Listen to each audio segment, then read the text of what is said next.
এই মুহূর্তের সবথেকে বড় খবর, হাবড়ায় মহিলা সিভিক ভলেন্টিয়ারকে ধর্ষণের অভিযোগে গ্রেফতার পুরুষ সিভিক ভলেন্টিয়ার। চাঞ্চল্যকর ঘটনায় তোলপাড় হাবড়া।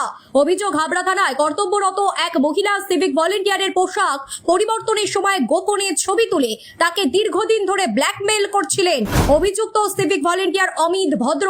সেই ছবিকে হাতিয়ার করে একাধিকবার ধর্ষণের অভিযোগও উঠেছে তার বিরুদ্ধে। মহিলা লিখিত অভিযোগের ভিত্তিতে তদন্তে নেমে অভিযুক্ত অমিত ভদ্রকে গ্রেফতার করেছে হাবড়া থানার পুলিশ। বুধবার তাকে বারাসাত আদালতে পেশ করে 5 দিনের পুলিশি হেফাজতের আবেদন জানানো হয়। পুলিশ সূত্রে জানা গেছে, অভিযুক্তের বিরুদ্ধে ব্ল্যাকমেইল, হুমকি সহ আরো একাধিক গুরুতর অভিযোগের তদন্ত চলছে। গোটা ঘটনার তদন্তে নেমেছে হাবড়া থানার পুলিশ। এই মুহূর্তের সবথেকে বড় খবর, হাবড়ায় মহিলা সিভিক ভলেন্টিয়ারকে ধর্ষণের অভিযোগে গ্রেফতার পুরুষ সিভিক ভলেন্টিয়ার। চাঞ্চল্যকর ঘটনায় তোলপাড় হাবড়া।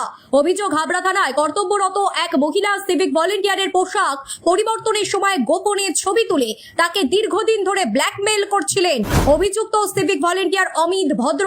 সেই ছবিকে হাতিয়ার করে একাধিকবার ধর্ষণের অভিযোগও উঠেছে তার বিরুদ্ধে। মহিলা লিখিত অভিযোগের ভিত্তিতে তদন্তে নেমে অভিযুক্ত অমিত ভদ্রকে গ্রেফতার করেছে হাবড়া থানার পুলিশ। বুধবার তাকে বারাসাত আদালতে পেশ করে 5 দিনের পুলিশি হেফাজতের আবেদন জানানো হয়। পুলিশ সূত্রে জানা গেছে, অভিযুক্তের বিরুদ্ধে ব্ল্যাকমেইল, হুমকি সহ আরো একাধিক গুরুতর অভিযোগের তদন্ত চলছে।